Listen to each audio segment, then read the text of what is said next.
kung saan ay itinutulak nga nitong samahan na to na magpa-drug test na si Marcos Jr. Panoorin. Panawagan naman na sumailalim sa hair follicle test si Pangulong Bongbong Marcos Jr. Minungkahi ng transport group sa Mindanao na maisali ang drug test sa requirements ng mga tumatakbong kandidato. Dapat Natang lang. balita ni Virgil Parpa.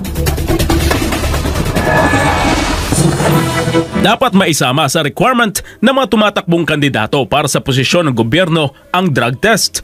Ito ang mungkahin ng Mindanao Transport Confederation of the Philippines kasunod ng kanilang panawagan kay Pangulong Bongbong Marcos na sumailalim sa hair follicle test. Anila, mahalagang malaman kung may kakayahan ang lider na kanilang iluluklok na pamunuan ng bansa dahil nakasalalay rin anya ang kanilang hanap buhay. Yung tanong ninyo na ako ba ay natatakot? Ang mga kasamahan ko ay natatakot? Hindi po. Kasi yung ating po mga regional directors, yung aming regional directors sa MTCP, nagbabaan po sa Davao. Ang aking tapang ay nanggaling po sa mahigit 1 milyon na kasamahan namin dahil nakasalalay din ang aming hanap buhay sa pamumuno ng nasa pamunuan ngayon. Una nang ipinanawagan ng grupo kay Pangulong Marcos na sumailalim ito sa drug test. Nilinaw naman ni Mindanao Transport Confederation of the Philippines founder and President Ray Vilos na ang kanilang panawagan ay hindi para sirain ng Pangulo. Anya, sagot ito sa matagal nang ibinabatong isyu sa Pangulo na dapat ay matuldukan na. Yun na nga no, at tsaka ito, hindi lang si Marcos, kundi parang ang mangyayari ho dito ay parang kaya kinukumbinsi si Marcos Jr. na magpa-drug test para mahikayat niya yung iba pang mga kandidato, yung mga iba pang mga politiko na nasa gobyerno na ngayon na magpa-drug test din. Tsaka hindi ito paninira. Ewan ko ba bakit may mga nagsasabing sinisiraan. Ano pang ikakasira ni Marcos? Sirang-sira na siya eh. Diba? Ano mo bang ikakasira? Wala na akong ikakasira si Marcos. Ano na po siya? Nandun na po siya sa hangganan. Tsaka ito, yung sinasabi dito is pangkalahatan. General opinion or general suggestion. Ganun.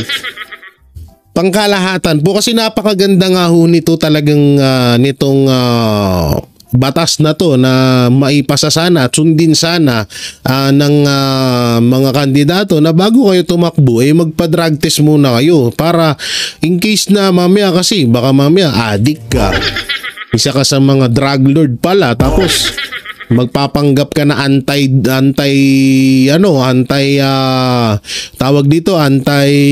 droga, anti-pulburon. Yun pala, isa ka rin pala sa mga nagpapalaganap niyan dito sa Pilipinas. Pangit nga naman yun. Katulad na lang nung isa dyan na isang drug lord na ngayon at inamin niya mismo yun na ngayon parang tumatakbo ata. Oo, lalabanan daw ang droga sa kanila, naklanteteng. Doon naman, hindi naman ho tayo nag-ano na lahat naman ng tao pwede magbago. Pero sa ganitong sitwasyon at sa mga nakikita natin sa kanya, parang wala ho talaga siyang parang pagbabago. Itong opinion na to, napakahalaga ho nito at pangkalahatan ho ito. Hindi to sa paninira kay Marcos. Hindi ho gano'n kasi una-una may issue, di ba? So para mabali yung issue na yun, tuldukan na ni Pangulong Marcos na sige magpapa-drug test ako para tawag dito para matuldukan na yung issue na yan. Kaso sinagot pa ni Manang Claire at sabi niya nga kung sino daw yung nagpaparatang siya daw ang magpatunay. Ngayon etong pagpapadrug test kasi hindi ito paratang, kundi ito ay utos ng taong bayan na kung sino ang naghalal kay Marcos Jr. Taong bayan ang dahilan na bakit naging presidente si Marcos Jr. So karapat-dapat niyang gawin ang kagustuhan ng taong bayan.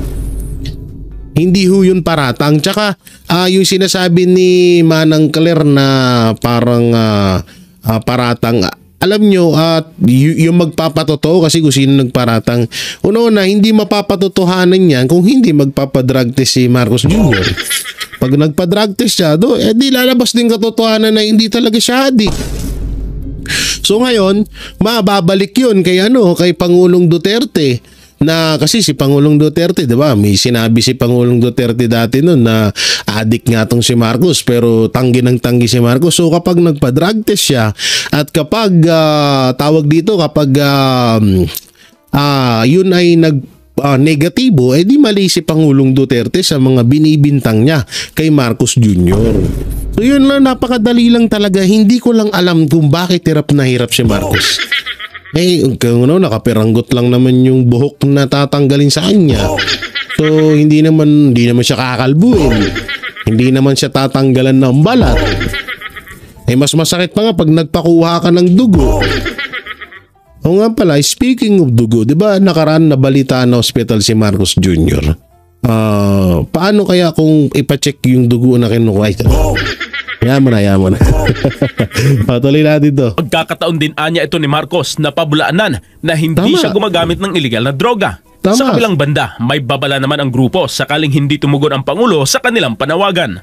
Sabi ko nga, we will cross the bridge when we are there na. So sa ngayon, antayin lang po muna natin basta meron po kami nakahandang mga next move.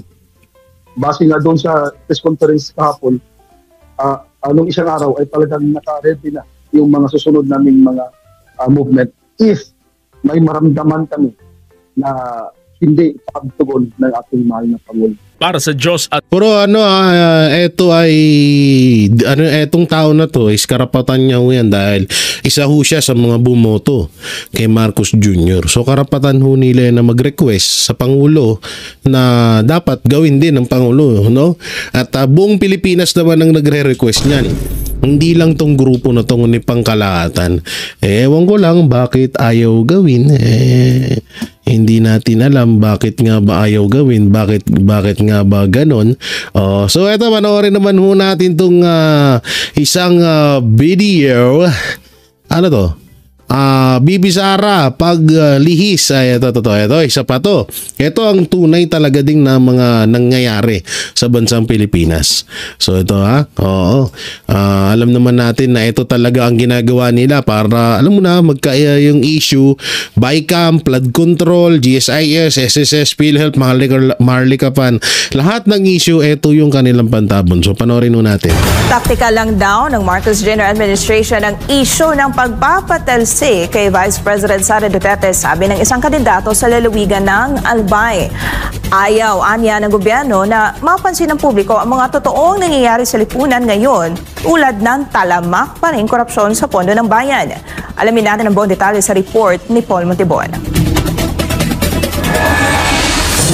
Naniniwala si Albay Vice Gubernatorial Candidate June Alegre na inililihis lamang ng gobyernong Marcos Jr. ang publiko kaugnay sa mga totoong nagaganap sa Pilipinas. Sa halip nga raw kasing tugunan ang matitinding suliranin gaya ng mataas na presyo ng bilihin, droga, kriminalidad at korupsyon. Paniwala ni Alegre, ginagamit lang umano ang usapin para ilihis ang atensyon ng taong bayan. Sabi ni Alegre, dapat na maging mapagmasid ang mga Pilipino laban sa mga panloloko ng kasalukuyang pamahalaan. Sa Albay anya, bilyon-bilyong piso ang nakapondo sa isang distrito lang pero hindi man lang kinikwestiyon ng Kamara. Ang masaklapaan niya, wala namang mga dekalidad na proyekto sa lugar. Bagay na kapuna-puna dahil saan anya napupunta ang pera ng taong bayan. Paktay. Imagine si Inday Sara ay in-impeach dahil lang sa 100 milyong intelligence fund na kinu-question, samantalang dito po sa Albay. Last year, mayroong nakapark ditong 18 billion pesos in one congressional district. Ang kino-question dito ay 100 million, samantalang cleaner na po yan ng Department ng COA. Ngayong halalan, critical anya ang trabaho ng mga botante sa pagpili ng tamang kandidato na talagang may malasakit sa Biruin mo yan kung halimbawang totoo man yan 18 million po ang nakatenggang pondo sa Albay. Kung totoo man ho yan at doon ako naniniwala na totoo yung sinasabi nito ni Alegre na panakip butas lamang sa totoong issue ang mga Duterte. Sa totoo lang, hindi lang si BP Sara kundi kasama na dyan ng buong Duterte. Lalong-lalong na si Pangulong Rodrigo Roa Duterte. Totoo naman, napanakip butas una-una. dapat kinakaharap ng Congress at Senado, ang dapat nilang pag-usapan ay about sa BICAM, about sa flood control, 5,500 na flood control at ginagastosan ng 1.4 billion pesos araw-araw ho. Yang flood control na yan. So hanggang ngayon na bakit kaperanggot na isang singalang ng langit baha na agad sa atin. So doon isa pa yan, pwedeng at yung sa Alitagtag Batangas. Asan na ho yung driver? Asan na ho yung mga pulburon na po ba? Nasunog ho ba? Sinunog ho ba? Binasura na yung pulburon? Yung driver ho, nakulong po ba? Napaamin ho ba yung driver kung sino yung pinaka-boss niya? At bakit mag-isa lang siya doon dineliver niya sa checkpoint yung pulburon? Ay, na huli sa checkpoint yung pulburon. Paano? Asan na rin? Bigla ring nawala. GSIS, SSS, PhilHealth at iba pa, Marley Capan, asan na sila? Yung pondo sa PhilHealth hanggang ngayon nga pa rin. Lalong-lalo na yung pinakamabigat na usapin yung BICAM report na merong blanco. So yun mga dapat pag-usapan ho ngayon sa bansang Pilipinas. Kaso ang nangyayari sa mga yudipunggol na yan, mas inuuna ho nila AJK, impeachment kay Vice President Sara Duterte. 'Di ba? Yung war on drug, AJK. Yung confidential fund. Kung usapang confidential fund na lang, tutusin, talong-talo ang confidential fund ni BP Sara kaysa sa mga congressman, kaysa sa mga senator na iba dyan. At lalo na sa confidential fund ng Pangulong Bongbong Marcos Jr. Kung hindi ako nagkakamali, nasa 2 billion po ata ang confidential fund ng presidente. So bakit yun hindi rin pinag-uusapan? So talagang etong nangyayari ho ngayon, ito po ay isang malaking panakipbutas lamang sa mga issue na dapat ay kaharapin ng Administrasyong Marcos. Yun nga lang ang ginawa nila, inililis nila issue.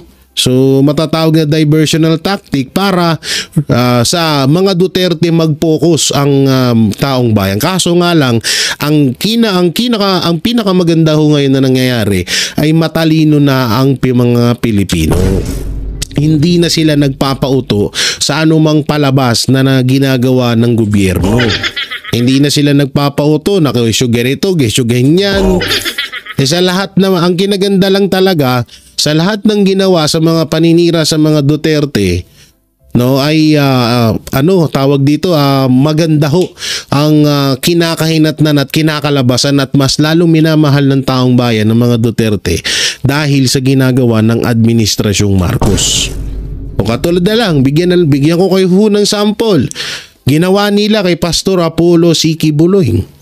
Imbis na masira ang pangalan ni Pastor, imbis na kamuhian ng taong bayan si Pastor, mas laluhong at talagang doon ho natin nakilala ang isang Pastor Apollo Siki Buloy. Kahit din ho kami mga banateros, hindi ho namin yung pinagkakaila na talagang binabanatan namin si Pastor na kahit alam naman namin na kaibigan siya ni Pangulong Duterte. Pero doon din namin napagtanto na oo nga pala, bakit kinakaibigan ni Pangulong Duterte itong si Pastor Apollo Siki Buloy na hindi na kung totoo ba ang mga ipinaparatang sa kanya. Yung mga panahon na yun, bulag na bulag ho kami ng mga banateros sa mga kaganapan. Bulag na bulag ho kami sa katotohanan na hindi namin alam na ito ay panibagong strategy na naman ng Administrasyong Marcos para budulin ho tayo. Kasi nung una nga nabudol kami So hindi ko sinasama doon ang banateros, lahat ng banateros kasi ako lang ho ang nag-iisang bumoto kay Marcos Jr. Ngayon, buti nga sila banat ba si Isko Moreno ang binoto nila. So hindi sila nasama sa mga nabudol pero kasama sila sa mga nagdurusa ngayon. Tayong bumoto, pati sila dama. Totoo. No, ngayon, tingnan nyo ano nangyari. Nilusob nila ang KOJC. Wala silang napatunayan. Lahat ng mga sinasabi nila, may mga angel of death pa. May mga pagawaan daw ng shabu-laboratory daw dun sa KOJC. May pinakamalupit daw yung tumatagos-tagos daw si pastor sa dingding, sabi ni Diwata Torre. Diba? Ang daming mga ano. So doon natin napatunayan na talagang nagbukas ang pintuan para makilala ng buong Pilipinas at buong mundo kung sino nga ba talaga si Pastor Apollo C. Quiboloy. At doon din kami naliwanagan na kung bakit ilang dekada na magkaibigan etong si Pastor Apollo C. Quiboloy at si Pangulong Duterte. Doon namin napagtanto na etong taong to, maling-mali ang pananaw natin sa kanya. Maling-mali yung mga sinabi natin sa kanya. Kasi isipin nyo na lang maigi. Alam ni Vice President Sara Duterte na magkakaroon siya ng issue kapag sinuportahan niya ang protesta ng mga tao na lalo na yung member ng KOJC laban kay Marcos Jr. Pero anong ginawa ni Vice President Sara Duterte?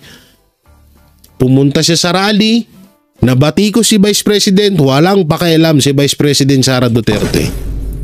Nung sumuko si Pastor Apollo C. Quiboloy sa ISAP, pumunta. Ako mismo, buhay na testigo kaming mga Banateros brothers na sumusuporta sa mga Duterte. Buhay na testigo na pumunta mismo si Vice President Sara Duterte sa KOJC para damayan ang member ng ang mga miyembro ng Kingdom of the Jesus Christ, 'di ba? So doon lalo namin napagtanto nung una pa lang ay nasa 80% na po na naniniwala kaming matinong tao si Pastor. Pero nung napagtanto namin na Vice President Sara Duterte, okay sa kanya si Pastor. Pangulong Duterte, okay sa kanya si Pastor. Basti Duterte, okay si Pastor. Lahat ng mga Duterte, okay. At talagang pinapatutuhanan nilang mabuting tao si Pastor. Anong nangyari? Naging talagang hanggang ngayon talagang sagaran po ang suporta namin kay Pastor dahil alam namin na mabuting taong itong taong to. Yun talaga. Kaya nga itong lahat ng ginagawa ni Marcos Jr. na panggigipit sa Duterte, sama na natin yung mga kaalyado ng mga Duterte. Nandiyan sila Harry Roque, si Pastor Apollo C. Quiboloy, si Bantag, si Tebes, lahat. At yung mga vlogger na sumusuporta kay Pangulong Duterte, ginigipit ngayon dahil nga ito ay isang malaking palabas lamang ng Administrasyong Marcos Jr. para mapagtakpan ang kanilang kawalangyaan na ginagawa sa gobyerno. Yan yung totoo ho dyan. Kaya itong sinasabi nitong taong to, ako naniniwala ako dito, no? Tao, lalo na sa binabayad nilang buwis sa gobyerno. Only in the Philippines, no? Or maybe here in Bicol. Alam mo, asyong aksaya tayo pagdating sa pera eh. Yung mga politiko po natin, they treat taxpayers' money as if it's their own money. Kung makagasta sila sa mga bagay-bagay na gusto lang nila, as if Philippines is mountains of gold, no? Matindi, grabe. Pinuna rin nito ang talamak na pagwaldas sa kaban ng bayan sa Bicol Region na anyay napupunta lang sa bulsa ng mga gahamang politiko. Merong project ngayon, 750 million, hindi naman napakinabangan ng tao kundi papunta sa isang resort. Grabe yan, no? At nung imbestigahan, simula pa nung 2018, ang budget na inallocate hanggang ngayon ay umabot na sa 2.8 billion pesos. No? Maraming mga bagay na dapat i-address. Hindi tayo efficient pagdating po sa pera natin. Sa gitna ng lahat ng ito, muling iginiit ni Alegre ang kahalagahan ng matalinong pagboto. Sinabi ni Alegre na kailangan ng mga Pilipino ng isang halal na opisyal, isang leader na hindi makasarili, kundi inuuna ang kapakanan ng kanyang mga nasasakupan. Ayon pa sa kanya, napakahalaga ng awareness ng publiko para hindi sila maloko, hindi magamit at para... Wait lang ha. Diba Albay? Albay, isa sa mga, pagkakalam ko lang isa sa mga nasalantahatan ng bagyo yan, pero hindi ko alam. Ang tanong, kasi familiar din kasi sa akin ng Albay. Marami rin akong, hindi ko naman pinagyayabang to medyo konti lang. Pero isa yan sa mga nagpabahay project kasi ako dyan nung panahon ng charity vlog. Nung nagcha-charity ako sa Bicol, yan, saan lugar dyan, hindi ko na matandaan yung iba. Basta Albay, Nabwa, Daet, Binson, Panganiban na tayo. Basta yun. Pero ang tanong, yung 18 billion na pondo na para sa Albay, na tikman kaya ng mga tiga-Albay? So kung sino man dyan, yung mga nanonood ng mga tiga-Albay, mega love shoutout sa inyo lahat. Paki-comment po kung natikman nyo ho ba yun. Wala lang, concern lang ako kasi laking pera ho nun, 18 billion. Biruin mo 18 billion. Yan tanong, tapos ang nangyari pa nga do, parang mas nilaan daw sa resort. Ewan ko naku po, kawawa naman mga tiga-Albay. Para hindi mauwi sa wala ang kanilang kinabukasan. Samantala, bilang isang miyembro ng PDP slate ni dating Pangulong Rodrigo Duterte, manalo o matalo, hindi nila iiwanan si VP Sara Duterte. Yan ano man ang mangyari sa gitna ng mga kinakaharap nitong akusasyon at mga paninira. Well, yan ang pinakamaganda. Manalo matalo, Duterte pa rin tayo. Pero sana kaya nga paulit-ulit namin sinasabi na sana wag na ho tayo magdalawang isip na ihalal ang 10 Duterte senatorial candidates. Sa totoo lang 11 na ho yan kasi ang nadagdag niya si Doc Mata at meron pang isa number 15 ba sa balota or number search ko nga muna. Number 15 sa balota. Sino si number 15 sa balota? Number 15 sa balota. Meron yan Number 15 sa balota. 2025. 2025. Tama ba? For senator. Tingnan natin baka nagkakamali ako. Number 15. 15 meron yan 15 ba or 11? Basta nakikita ko abangan nyo na lang sa post natin sa YouTube, pero ipopromote din natin yun. Pero yun nga alam nyo, kung mapapansin nyo, ang dami na hong pabalik-balik ng mga senador, pero ilan lang yung senador ang may nagawa talaga. Siyempre nandyan Senator Robin, Senator Bato de la Rosa, lalong-lalo na si Senator Bongo, na ramdam nyo kung ano yung tulong na ibinibigay ng 3 senador na yan. So ito na yung pagkakataon para baguhin na ho natin yun. Nabudol na tayo, hindi tayo nakinig kay Pangulong Duterte, nagsisi tayo doon. Ito na yung pagkakataon para makabawi tayo sa kanya. Na sa panahon nga ito, Pangulo, sureball na po na hindi magbabago ang aming puso't isip na susundin ho kayo. Na iboto ang 10 Duterte dahil alam ho namin mas makakatulong ho yan sa bayan natin. Okay, tuloy. Of course, as a PDP Laban candidate, nandyan po tayo. Tayo po ay nanumpa, naniniwala sa prinsipyong sa mga adhikain at prinsipyo na kinatatayuan po ng PDP Laban. Sa pamumuno ngayon ay Vice President Inday Sara being the second highest elected official in the Philippines. At kami po ay patuloy na susuporta para po kay Inday Sara. Para sa Diyos at yun grabe, palakpakan natin si Sergio at meron pa tayo dito. Bali yun nga, ulitin ko nga ho sa inyo na iyang nangyayari ho ngayon is lagi na lang mga dukong wala minsan may mga may mga nakakausap ako, lalo na may mga senior citizen, sasabihin nila sa akin, nakakabwisit manood ng TV. Kasi sabi niya puro na lang Duterte. Hindi siya nabubuisit na mapanood ng mga Duterte. Nabubuisit sila kasi nga lahat na lang daw mapanood na balita. Kaysa daw pagbara ng lababo sa kapitbahay nila, Duterte daw ang sinisisi. So sabi ko, kayo po nagpapaniwala ho kayo. Kung may prangkisa lang po ang SMNI, di sana doon ko kayo hihikayatin na manood. Pero meron naman cable. Nakalimutan ko lang kung ano yung mga channel doon sa cable ng SMNI, no? At syempre, nandyan din naman Facebook, YouTube ng SMNI, DCAR 1026. Sa Facebook naman, ganun, may Nightline dyan. So kalat po yan. Search nyo lang po, no? So yun nga, nakakalungkot lang kasi nga lahat ng halos kadalasan ng ibang mainstream media ho ngayon talagang tawag dito, talagang bias na or Duterte na lang ng Duterte ang binabalita. Yung mga build project, anti-drugs, anti-kidnapping, anti-crimes, wala na. Ngayon nga, buti na lang kahit papaano dito sa dito palinga-linga na ako ngayon. Baka mamaya bigla na lang tayo sunggaban. Hindi talaga, kahit mga kapatid ko sinasabihan ko, huwag kayong lalabas ng gabi. Maaari talagang magpaalam, magpasama, no? Kasi hindi na talaga natin alam ang panahon ngayon. Sobrang grabe na ho talaga.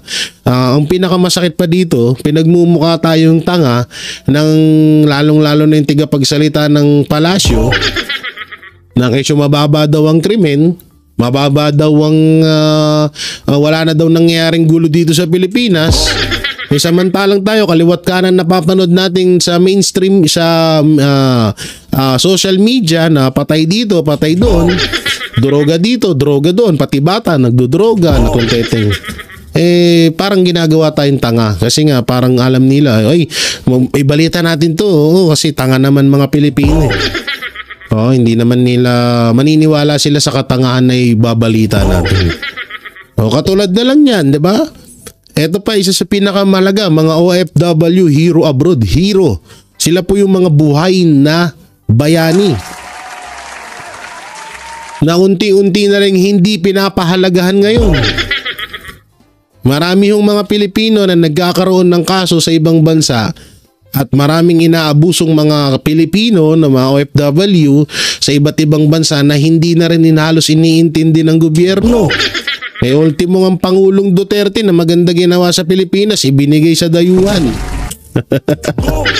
Paano pa kaya? So eto, mayroong isang OFW na nagpapatunay na kung gaano kaganda ang panahon ni Pangulong Duterte. Panoorin mo natin. Bilang bahagi ng pagdiriwang ng Araw ng Kagitingan, isang dating OFW mula sa Iran ang nagbigay ng pasasalamat kay dating Pangulong Rodrigo Duterte dahil sa tulong na ibinigay nito para siya makalaya mula sa pagkakakulong nito sa loob ng 10 taon sa bansang Iran. Ang kanyang kwento ay isang testamento sa malasakit at dedikasyon ng dating Pangulo para sa kaligtasan at kapakanan ng mga Pilipino, lalo-lalo na mga OFW na nahaharap sa mga patinding pagsubok mula sa ibayong dagat. Si Carla Abellana magbabalita. 15 taon na ang nakalipas ng si Ernie Ginoo Tamonde ay mahulog sa mga maling paratang at makulong sa Iran ng isang dekada. Inakusahan umano siya ng pagiging espiya at sangkot sa ilegal na droga, dahilan upang siya ay hatulan ng parusang bitay. Ngunit sa kabila ng kanyang matinding karanasan, tanging sa panahon lamang ng Administrasyong Duterte nakagawa ng hakbang upang siya ay makalaya at makabalik sa Pilipinas. Nagawa ng ating Pangulo, siya lang po ang bayani na sumagip para makabalik ako sa Pilipinas. Dumaan po ang may ilang presidente mula noong 2009, none of them nakapagbigay po sa akin ng kalayaan. So, ang nagawa po ni President Duterte sa akin, talagang as in, natikman po ang kalayaan dahil sa kanya. Ayon kay Tamonde, ang kagustuhan ni Duterte na mapalaya ang mga OFW na nahaharap sa death row sa ibang bansa ay isang bagay na nagbigay inspirasyon sa kanya, lalo na sa kabila ng matinding mga pagsubok na kanyang naranasan sa Iran. Kaya naman, hindi nito matanggap ang sinapit ngayon ng dating Pangulo na isinuko sa International Criminal Court o ICC sa The Hague, Netherlands. Ako dumanas doon sa ibang bansa sa Iran. Kinuha niya ako. Tapos ang nangyari lang sa taong bayani sa puso ko na kumuha sa akin sa Iran, parang binigay lang sa ibang bansa para litisin. Paano nangyari yon? Kasi ang pinaglalaban niya lang, gusto niya tayong ipalaya. Maranasan natin ang kalayaan na galing sa mga kasamaan. So, ang nangyari, ganoon po ang naranasan ko sa kanya. Kalayaan ang binigay ni President Duterte sa akin.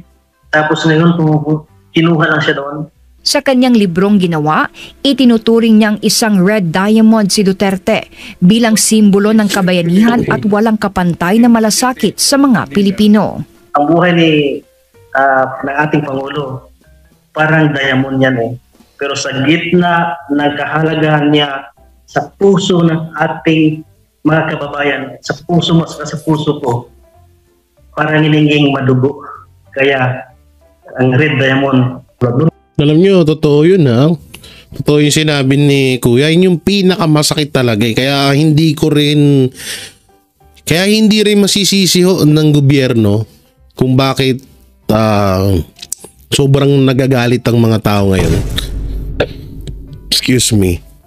Hindi ho nila masisisi ang ng taong bayan bakit sobrang mahal nila si Pangulong Duterte na kahit sa Netherlands na dinala si Pangulong Duterte ay pinuntahan at talagang sinuportahan pa rin ng taong bayan etong si Duterte, si Pangulong Duterte.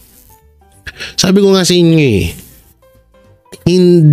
alam ko na ang tingin sa atin ng gobyerno tayo ay tanga-tanga. Pero ako'y naniniwala pa rin na ang mga Pilipino ay hindi tanga-tanga.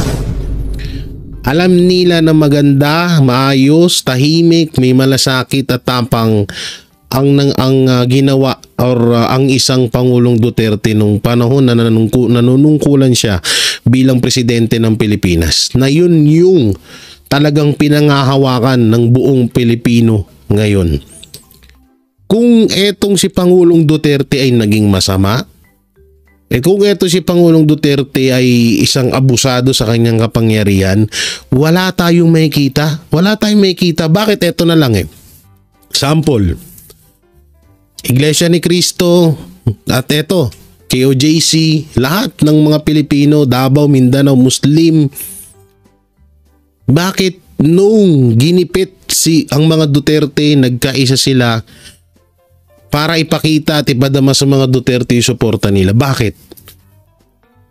Ito pa isang tanong.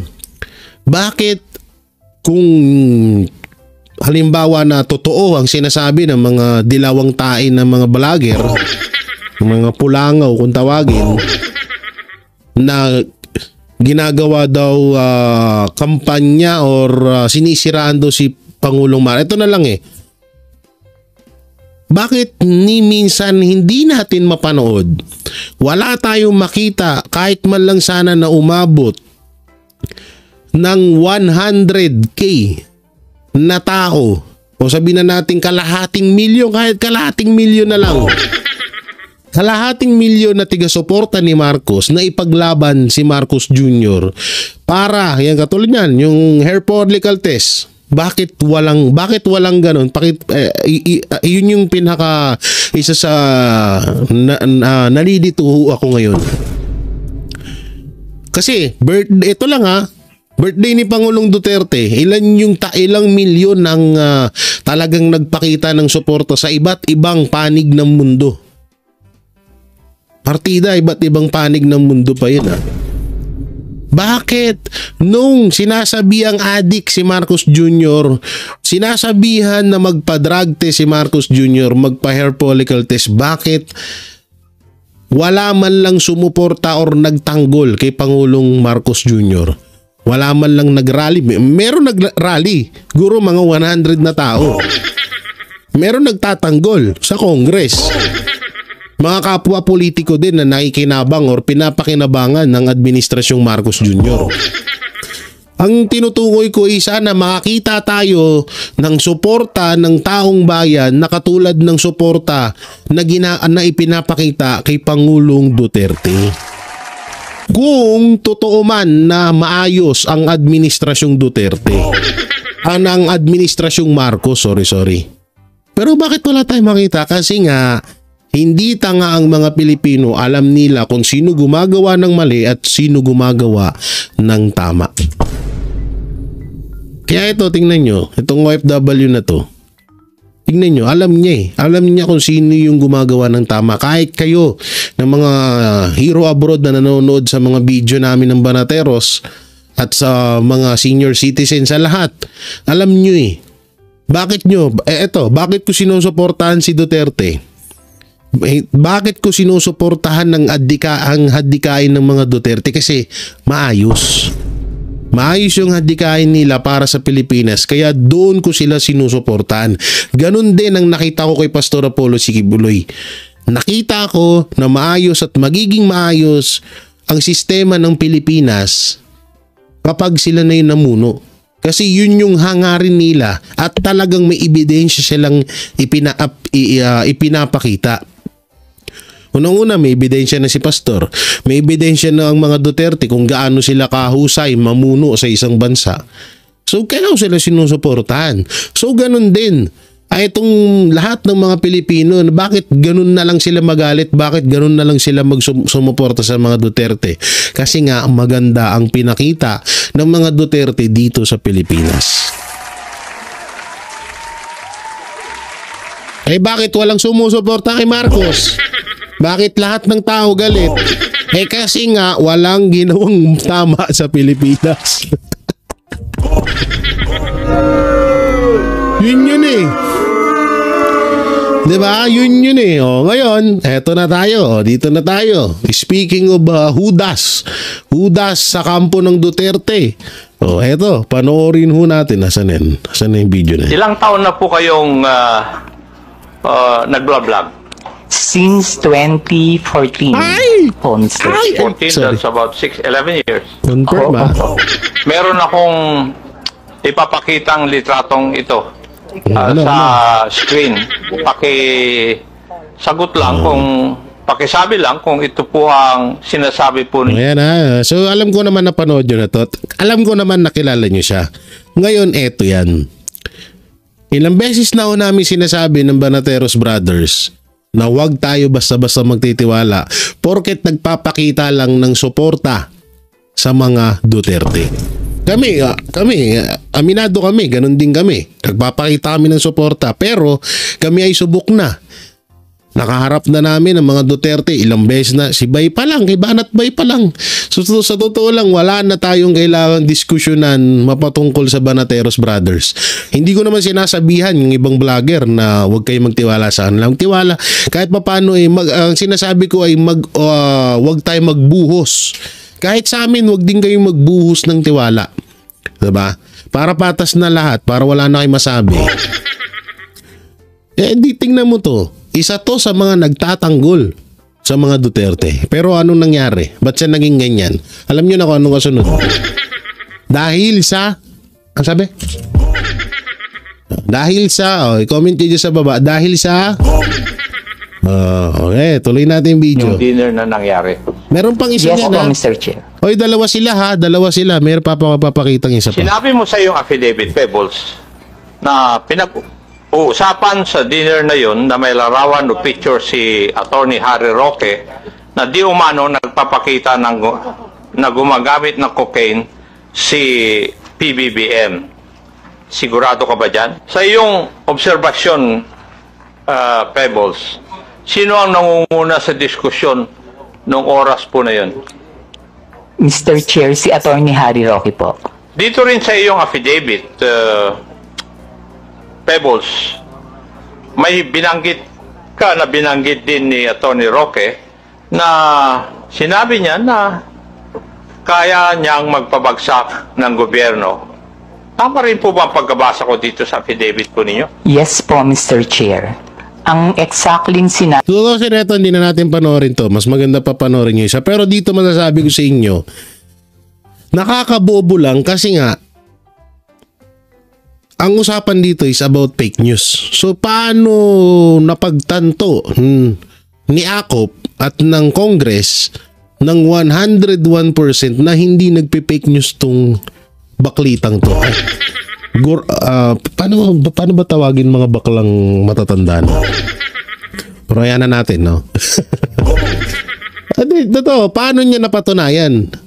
Diba? Hindi ko sinakyan itong pulburong video na to. Hindi ko masyadong sinakyan to. Pero yung sinasabi ni Pangulong Duterte na adik si Marcos, pabor ako doon, naniniwala ako doon. Pero dito, itong pulburong video, hindi ako masyadong dyan. Pero hindi ko naman hindi ko binanatan yan. Ang akin lang is vlogger to. So kapag halimbawa ako nagbabalita ako ng fake news, mapatungkol kasi dating Duterte to eh. So kapag naging Marcos Jr. vlogger ako, legit na ako. So yun lang pala yung requirements para maging matawag ka na hindi ka fake news. Yung maging kakampi ka lang ng mga Marcos, ganon. Ganon pala. Kasi dito ba talagang alam mo yun, yung drama nila talagang pang MMK pang Oscar Award, biro mo pinaniwalaan yun, talagang ililabas nyo dyan. Kaso mali nyo, binuhay nyo pa ulit yung issue na yan, tapos na yan Ewan ko lang kung napagalitan ba tong mga to pero mas lalo naman tuloy naungkat yung hair follicle test dahil na naman dito sa pulburon. Wala na to yun yung pagkakamali nila dito. Kaya nga, at ulitin ko, hindi tanga mga Pilipino para maniwala dito sa kupal na baklang to. Kupal yan kasi biruin mo. Dati kang Duterte, lumipad ka ng Marcos, anong tawag mo doon? Di ka ba kupal? Kupal ka, una-una. Paano ko nasabing kupal ka? Una-una, may hotdog ka. So may kupal pa rin yan. Sorry po sa mga nanonood Real talk lang tayo, real talk. Ito yung isang hudas, ito panoorin natin. Ano ba talaga ang katotohanan dito sa contempt order? Dahil nga ikaw, kanina binabalita po. Ito, basahin natin Di namin kakalimutan to, Cheese, hanggang 2028. Asong tuta din ito, si Cheese Escudero. So panoorin natin, bakit ba nasabi yun? Senator, ang iyong statement na talagang ikaw ay talagang matindi yung iyong pagkadismaya na hindi nilagdaan ni Senator Cheese Escudero yung contempt order at ngayon ay pinalaya na si Ambassador Marcos Lacanilao. Ngayon naglabas ng statement. Pinalaya ni Cheese, kaya ka sinasabihan na tuta. Kaya naman pinalaya. Ba't pinalaya? Kinontem ka yun Dahil nagsisinungaling tapos pinalaya. Ay naku po, talagang hudas talaga. Yan ang sinasabi ko sa inyo, pangalawang beses na to. Na huwag tayo magpapakasiguro sa mga nagpapakita na kunwari ay sila ay mga kakampi ng mga Duterte. Kaya dapat talaga nating maipasok ang 10 Duterte senatorial candidate dahil talagang nanganganib si Vice President Sara Duterte. Tignan mo to. Kinontempt pero pinalaya niya. Una-una, yung pag-contempt do sa tao, deserve niya kasi nagsisinungaling siya. Biruin mo, nandun ka sa oras na yon sa pangyayari, to sasabihin mo di mo alam. Gago ka ba? Diba? Kaya ito talaga grabe to. Pinalaya niya pa lang, ngayon ko lang nalaman to. Si Senate President Francis Cheese Escudero na yung niya? Hindi totoo? Sinasabi niya, hindi, sabi niya, he is no I doubt. did not refuse to sign the contempt order. So, pinabubulaan. Wala ka naman dun sa hearing Unang-una, pipirmahan mo yun talaga. Ngayon, ba't hindi mo pinirmahan? So, talagang pinalaya mo ay boploks. Ngayon, for the record, I'm quoting him, I did not refuse to sign the contempt order of Ambassador Lacanilao. Senator Marcos released her statement and flaunted to the media her signed arrest and detention order even before I could see, much less receive a copy of it. Reaction niyo po, Ay, Senator? nakakatawa naman. Hindi pa pala niya nakikita yung contempt order. Pinalaya na niya. Yun lang. Wala bistado. Si Amy pala tong kausap nila dito. Oo, yun ang masakit doon. Napaghahalata ang kachis. Naku po, hudas talaga. Talaga naman ito si Cheese, parang hindi natin kilala. Ang issue sa pag-cite ng contempt ay malinaw na malinaw. Paulit-ulit naman natin narinig na nagsisinungaling sila Canliao sa Senado. Inamin niya na nandun siya overseas mula pa nung sinundo si dating Pangulong Duterte sa aeroplano galing Hong Kong nung umaga hanggang sa Villamor Air Base, sinamahan pa papuntang Dahig. Yan ang linaw na ho nito Grabe, no? Biruin mo, kinontempt niya, pinalaya na. May nilabas si Maharlika mapatungkol dyan kay ambassador na yan. Tropa pala. Ganun pala ni Lisa yan, no? Diba nung nakaraan na issue si Chis Escudero na bataan ni Lisa. So, alam na this.